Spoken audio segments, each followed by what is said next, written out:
안녕하십니까. 김명식 목사입니다. 오늘은 신명기 특강 가운데 두 번째 말씀을 드리겠습니다. 신명기의 특징 가운데 하나는 여호와 하나님이 택하신 장소 하마콤이란 말인데, 여호와 하나님이 특별히 택하신 장소라는 이 말이 굉장히 자주 나오고 한 20여 회 나옵니다. 자주 나오고 또 엄청 강조되었다는 것입니다.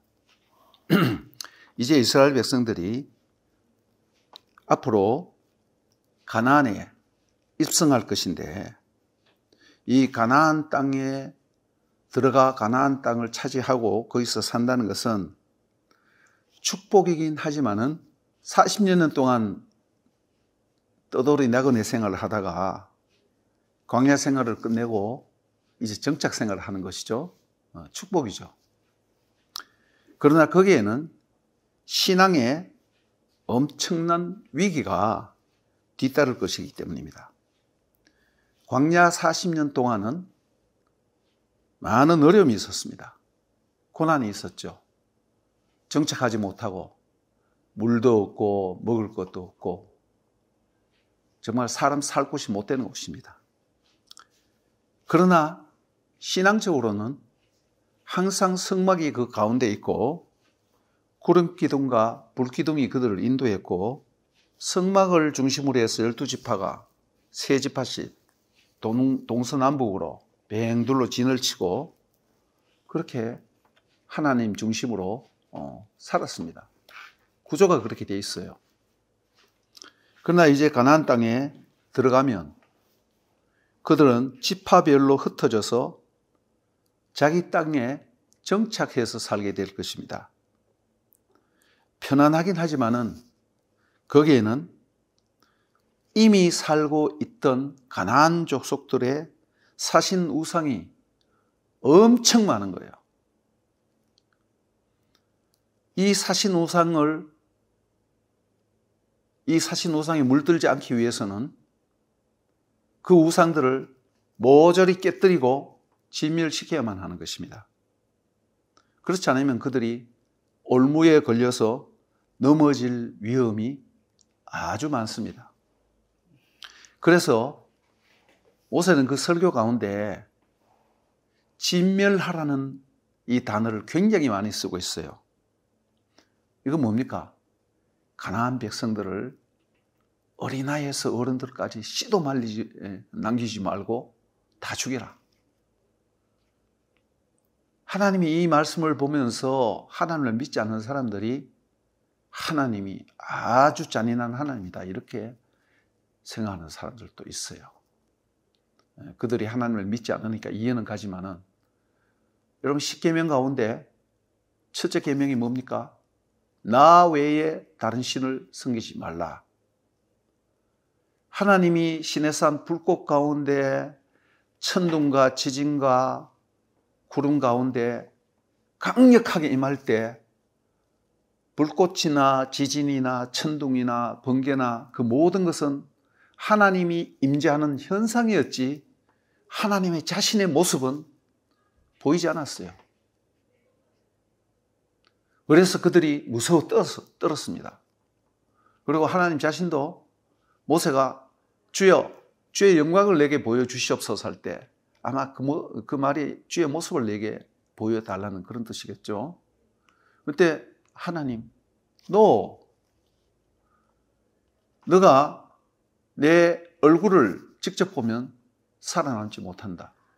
그래서 내 뒤만 볼 것이다 라고 하고 모세의 눈을 가리고 하나님이 지나가고 뒷모습만 보게 했어요. 신약에도 하나님은 영광 중에 빛 가운데 계시기 때문에 하나님을 보고 살 자가 없다고 그랬습니다. 그래서 하나님이 인간의 모습으로 성육신해서 우리가 보고 믿기 좋게 가장 잘 믿을 수 있도록 독생자로 오셨는 거예요. 아무튼 하나님께서는 시내산에서 강림하실 때 하나님의 직접적인 모습은 보여주지 않고 불과 천둥과 번개와 내성 가운데 임하셨는데 그걸 보고 이스라엘 백성들이 무서워서 덜덜 떨었어요. 지진도 일어나고.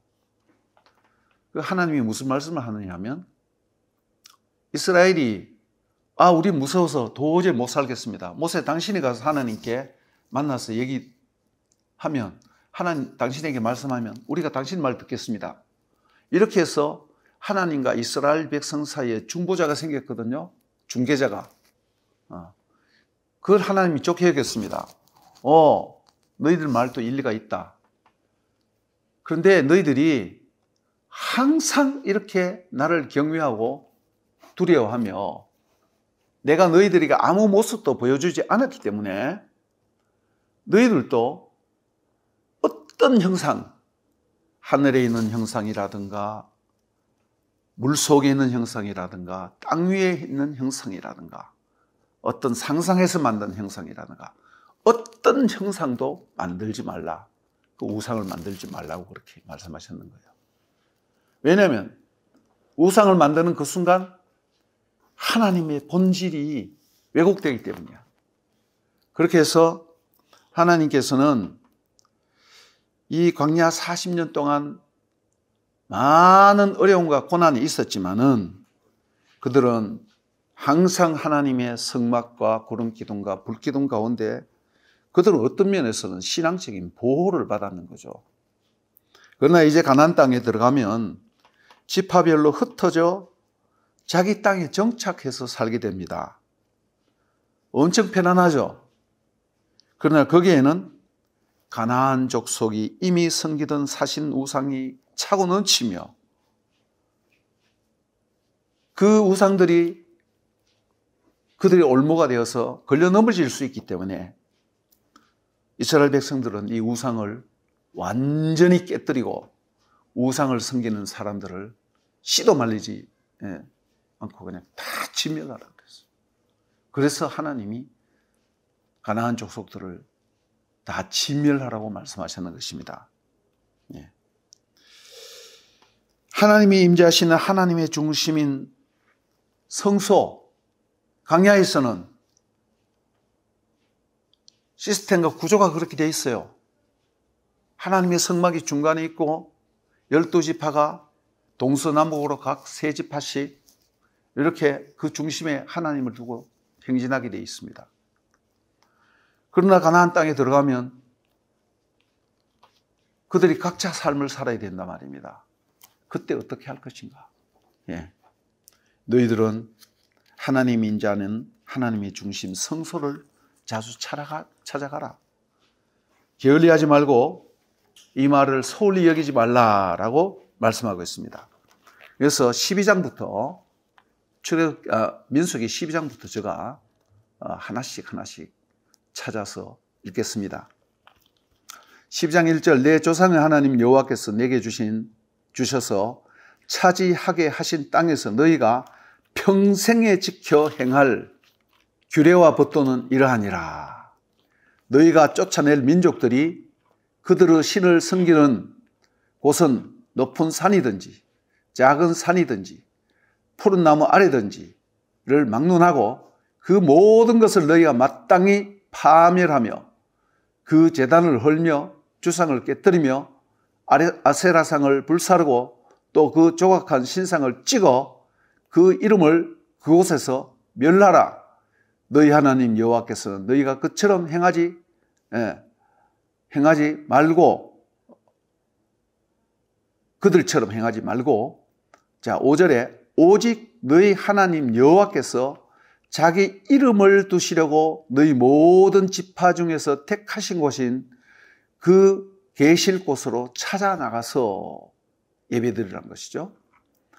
너희의 번제와 너희의 제물과 너희의 11조와 너희 손의 거제와 너희의 서원한 서원제와 낙헌 제물과 너희 소와 양의 처음 난 것들을 너희는 여호와 하나님이 택한 곳인 그리로 가져다가 드리고 거기 곧 너희 하나님 여호와께서 먹고 너희 하나님 여호와께서 너희 손으로 수고한 일에 복지숨으로 말미암아 너희와 너희 가족이 즐거워할지니라. 오늘 여기서는 각기 소견대로 하였거니와 너희가 거기서는 그렇게 하지 말라. 여기서는 소견대로 해도 그냥 하나님 항상 가까이 있어. 그래서 문제가 없습니다. 그러나 거기서는 그렇게 하면 안 된다 이거죠. 너희가 너희 하나님 여호와께서 주시는 안식과 기업에 아직은 이르지 못하였지만은 너희가 요단을 건너 너희 하나님 여호와께서 너희에게 기업으로 주시는 땅에 거주하게 될 때, 또는 여호와께서 너희에게 너희 주위의 모든 대적을 이기게 하시고 너희에게 안식을 주사 너희를 평안히 거주하게 하실 때에 너희는 너희 하나님 여호와께서 자기 이름을 두시려고 택하실 그곳으로 내가 명령하는 것을 모두 가지고 갈지니 번제 희생, 11조, 손의 거제, 모든 아름다운 선물을 가지고 너희와 너희 자녀와 노비와 함께 너희 하나님 여호와 앞에서 즐거워할 것이요 너희 성중에 있는 레위인들과도 그렇게 하라. 너희는 상가서 내게 보이는 곳에서 아무 곳에서나 번제를 드리려 하지 말고 반드시 오직 너희의 한 지파 중에 여호와께서 택하실 그곳에서 번제를 드리고 또 내가 명령하는 모든 것을 거기서 행할지니라. 너희들이 고기가 먹고 싶을 때 고기를 먹을 수 있어, 집에서. 그러나 생명이 되는 핏째 먹지는 말라. 그렇게 하고 난 뒤에 18절, 오직 내 하나님 여호와께서 택하실 곳에서 내 하나님 여호와 앞에서 너는 내 자녀와 노비와 성중에 거하는 레위인들로 말미암아 함께 먹고 즐거워하라. 네. 그 다음 21절, 만일 내 하나님 여호와께서 자기 이름을 두시려고 택하신 곳이 내게서 멀거든, 상당히 멀 수도 있잖아요. 제일 북쪽인 단과 제일 남쪽인 브엘세바, 또 동쪽에 있는 루벤 지파, 시몬 지파, 갓 지파, 므낫세 반 지파. 이 이제 시몬 지파는 아니죠. 루벤 지파, 갓 지파, 므낫세 반 지파. 거기서 오려면 요단강을 건너서 오기 힘들잖아요. 양을 하나 메고 온다고 생각해 보세요. 얼마나 힘들어요. 네. 멀거든 내가 내게 명령한 대로 여호와께서 주신 소와 양을 잡아 내 각 성에서 내 마음에 원하는 것을 먹되 정한 자나 부정한 자를 막론하고 노루와 사슴은 먹을 수 있는 것 같이 먹을 수 있다. 다만 크게 삼가서 그 피는 먹지 말라. 그 생명인즉 내가 그 생명을 고기와 함께 먹지 못하리니. 네.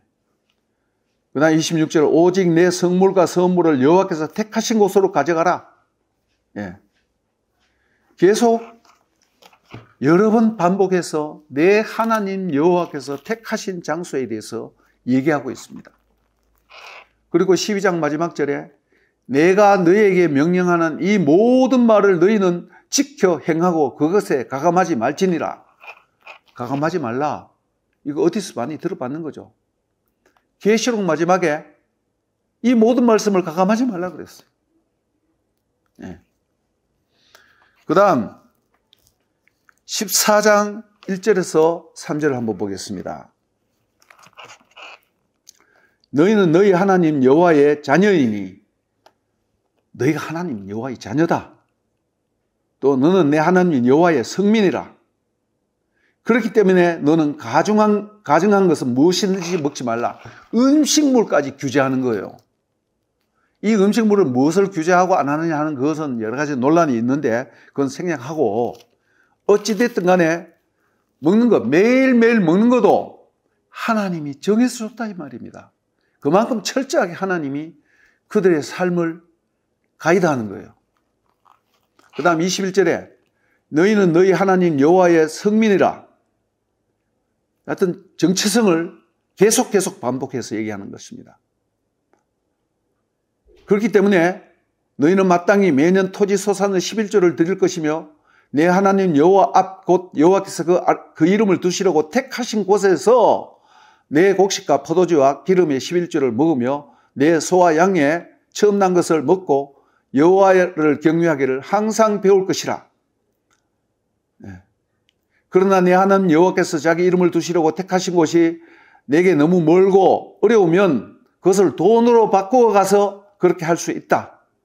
그것을 돈으로 바꾸어 그 돈을 싸가지고 내 하나님 여호와의 택하신 곳으로 가서 내 마음에 원하는 모든 것을 그 돈으로 사되 소나 양이나 포도주나 필요한 제사에 필요한 그것을 거기 내 하나님 여호와 앞에서 너와 건속이 함께 먹고 즐거워하라. 매 4년 끝에 그의 소산의 10분의 1을 다 내어 내 성읍에 저축하여서 그렇게 하라. 그 다음 16장을 보면 1절과 2절을 읽어드리겠습니다. 아빕월을 지켜 1월달이죠. 내 하나님 여호와께서 여호와께 유월절을 행하라. 아빕월에 내 하나님 여호와께서 밤에 너를 애굽에서 인도하여 냈습니다. 여호와께서 자기 이름을 두시려고 택하신 곳에서 그렇게 하라.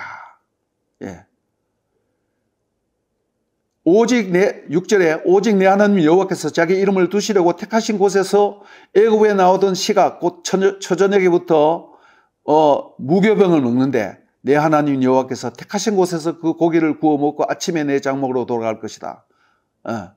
무교절. 그 다음 10절에 내 하나님 여호와 앞에 칠칠절을 지키되 내 하나님 여호와께서 내게 복을 주신 대로 힘을 다하라. 그 다음 11절 이걸 할 때에 함께 내 하나님 여호와께서 자기 이름을 두시려고 택하신 곳에서 하라. 그 다음 13절 초막절을 지키는데 그것도 15절에 보면 내 하나님 여호와께서 택하신 곳에서 이 절기를 지키라. 유월절과 무교절 한꺼번에 있죠. 그 다음 오순절, 칠칠절 같은 말이죠. 초막절 혹은 장막절 혹은 수장절이라고 하는데 새 절기를 지킬 때마다 그냥 지키는 것이 아니야. 꼭 반드시 너희 가운데 모든 남자는 1년에 3번 곧 무교절과 칠칠절과 초막절에 내 하나님 여호와께서 택하신 곳에서 이렇게 절기를 지키라. 반드시 나와서 하나님께 얼굴을 보이라 이렇게 말했습니다. 17장 8절과 10절에도 마찬가지예요. 만약에 내 성중에서 피를 흘렸거나 다투었거나 구타하였거나 서로 간에 고소하여 너가 스스로 판결하기 어려운 일이 생길 때 너는 일어나 내 하나님 여호와께서 택하신 곳에 올라가서 거기 누가 있습니까? 대제사장과 제사장들이 있잖아요. 그래서 여호와께서 택하신 곳에서 그들에게 얘기해서 말하라. 즉 1심 재판에서 논쟁이 끝나지 않으면 상고해서 2심 재판 제사장에게까지 올라가라 이 말입니다. 그 다음 신명기 18장 5절과 6절에도 마찬가지입니다. 이는 내 하나님 여호와께서 내 모든 지파 중에서 그를 택하여 내시고 그와 그 자손에게 항상 여호와 이름으로 섬기게 하였습니다. 이스라엘 온 땅 어떤 성읍에든지 거주한 레위인이 간절한 소원이 있어 그가 사는 곳을 떠날지라도 여호와께서 택하신 곳에 이르르면 그는 거기서도 레위인의 모든 권리를 행사할 수 있다 이 말입니다.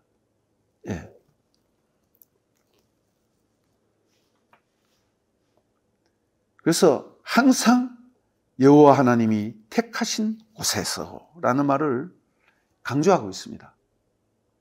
왜 그럴까요? 만약에 하나님이 택하신 곳에 거기에 뭐가 있어요? 성막을 세우는 곳이다 이 말입니다. 성막을 세운다. 그 장소가 어디라는 것을 아직 말하지 않았어요. 이제 가나안 땅에 들어가서 결정되겠죠. 그 장소가 결정되면 반드시 거기 가서 절기를 지키고 또 송사할 일이 있거든 너희들 마을에서 해결되지 않으면 그 위까지 올라가서 하고 또 즐거운 일이나 제사 드릴 일이 있거든 거기 가서 제사를 드려라. 그리고 너희 주변에 있는 모든 이방인들은 씨도 당기지 말고 다 멸절하고 왜 그렇습니까? 우상 숭배를 하는 것을 막기 위해서 그렇습니다. 하나님은 유일하신 하나님이시기 때문에 절대로 우상 숭배하는 것을 용납하지 않습니다. 그런데 이 첫 번의 가나안 땅에 들어가서 첫 번째 장막이 세워진 곳이 어디인지 아십니까? 대부분의 성도들이 그것을 잘 몰라요. 여호수아서 18장을 한번 보겠습니다. 이스라엘 자손은 온 회중이 실로에 모여서 거기에 회막을 세웠으며 그 땅은 그들 앞에서 돌아와 정복되었더라. 예. 그러나 이스라엘 자손 중에 그 기업의 분배를 받지 못한 자들이 아주 많이 있었다. 실로가 어느 지파입니까? 에브라임 지파의 경내에 있어요. 여호수아가 어느 지파 대표입니까? 여호수아가 에브라임 지파예요. 그러니까 지도자인 여호수아의 영향력이 여기에 작용했다는 것을 우리가 감안할 수 있겠죠? 19장 51절에 보면 땅을 나눌 때에 51절에 제사장 엘라살과 눈의 아들 여호수아와 이스라엘 자손의 지파의 족장들이 실로에 있는 회막 문 여호와 앞에서 제비 뽑아 나눈 기업이 이러하니라. 이에 땅을 나누는 일을 마쳤더라. 여러분, 각 기업마다 어느 땅이 내 거고 어느 땅이 너 거고 관심이 있어요, 없어요? 여러분, 서울 명동에 내 빌딩이 있는데 그건 내 거야. 관심이 있어요, 없어요? 강남에 땅이 5만 평 있어. 그건 내 거야. 관심이 있어요, 없어요? 땅을 나누는 문제는 이렇게 민감한 관심거리라는 것입니다. 그래서 하나님께서 제비를 뽑아서 각 지파에 나눠주는데, 여러분, 그 지도를 여러분들이 딱 눈을 감고 12지파가 어디에 위치해 있는가라는 것을 생각할 때 그 그림이 딱 떠올라야 됩니다. 그래야 여러분 성경을 잘 이해할 수 있어요.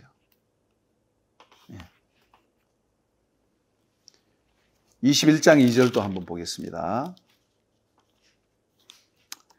1절, 그때 레위 사람의 족장들이 제사장 엘라살과 눈의 아들 여호수아와 이스라엘 자손의 지파 족장들에게 나와 가나안 땅 실로에서 그들에게 말하여 이르되, 실로 성막이 있는 데서 여호와께서 모세에게 명령하사 우리가 거주할 성읍들과 우리 가축을 위해서 목초지를 우리에게 주라 하시나이다.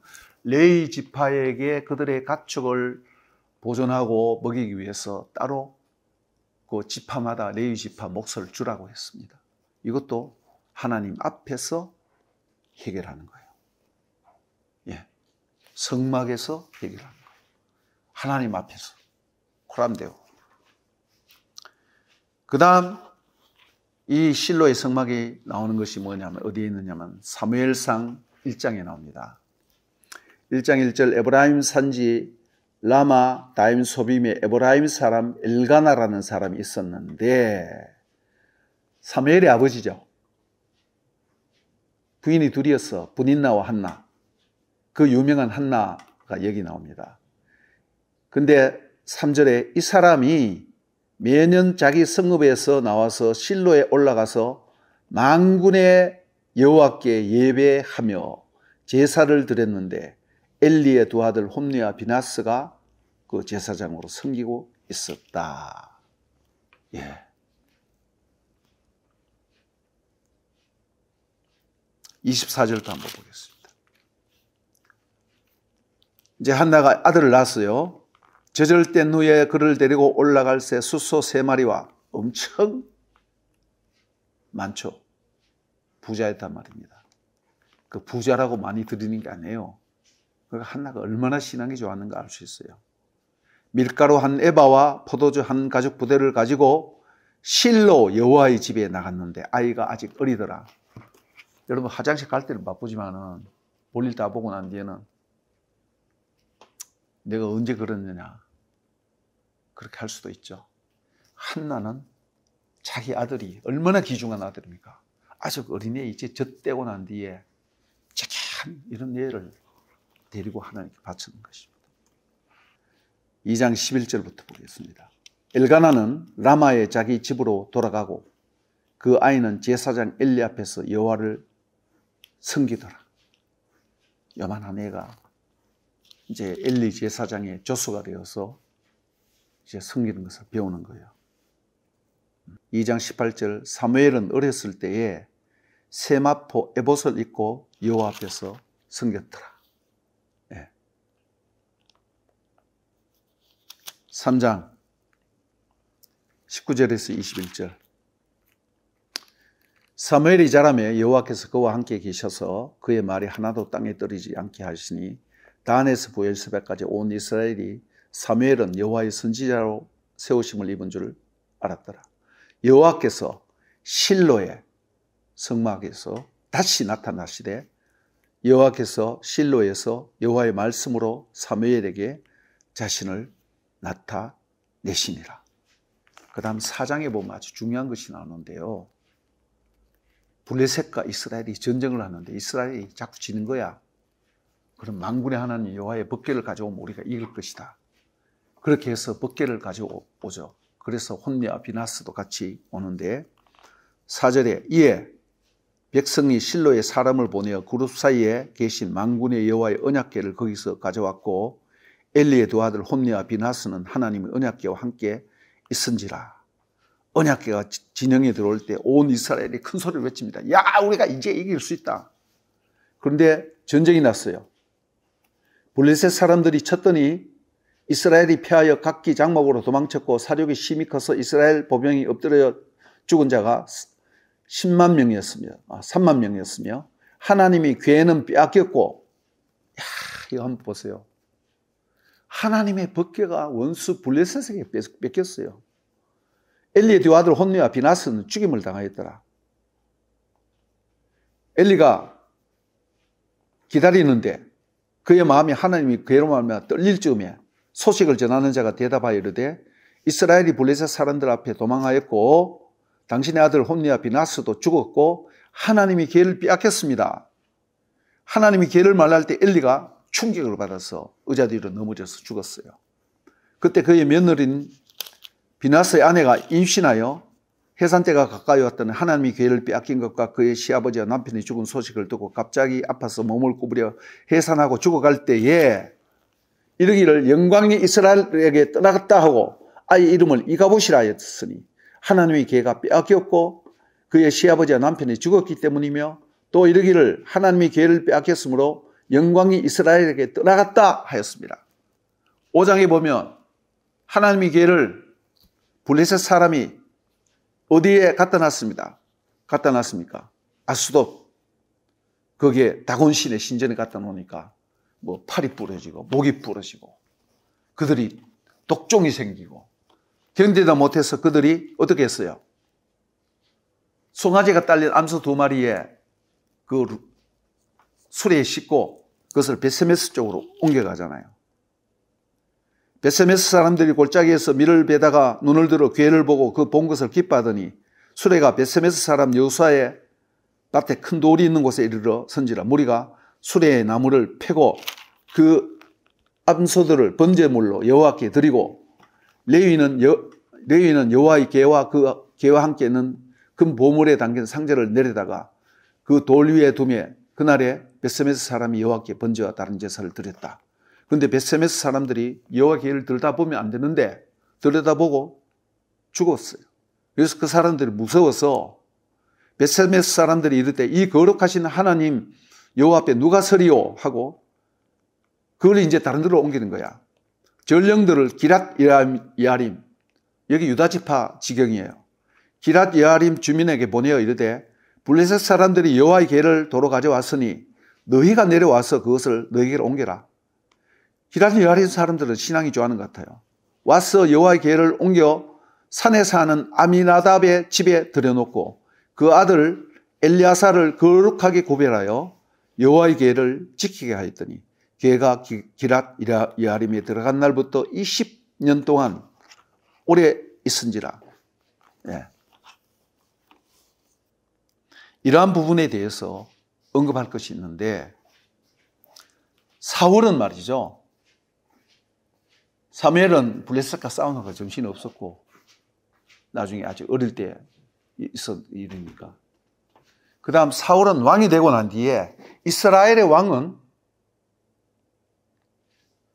하나님의 종으로서 하나님의 대리 통치자로서 참 왕 중의 왕이신 여호와 하나님의 대리 통치자로서 그 왕권을 행사해서 공평과 정의로 백성을 다스려야 합니다.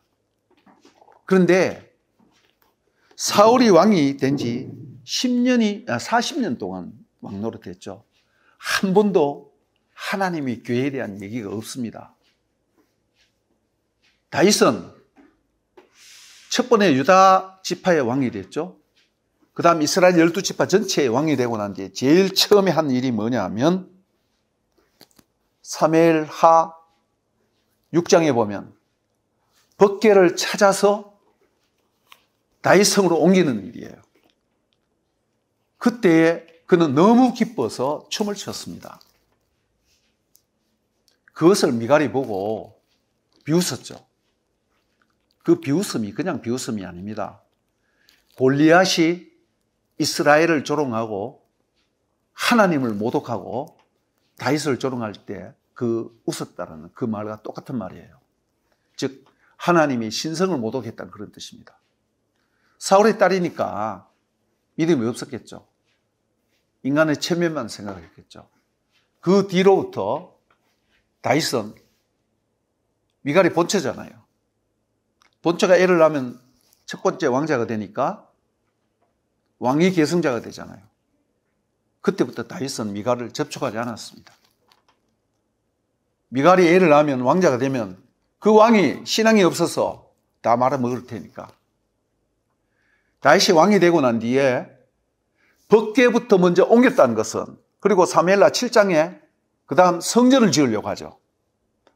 야, 나는 이렇게 백향목궁에 거하는데 하나님의 성막은 너덜너덜하구나.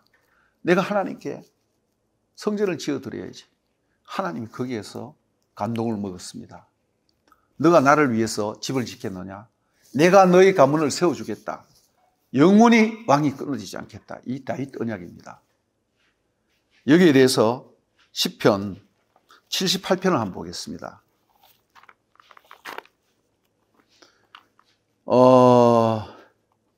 시편 78편 52절 그가 자기 백성은 양같이 인도하여 내시고 광야에서 양떼같이 지도하셨도다.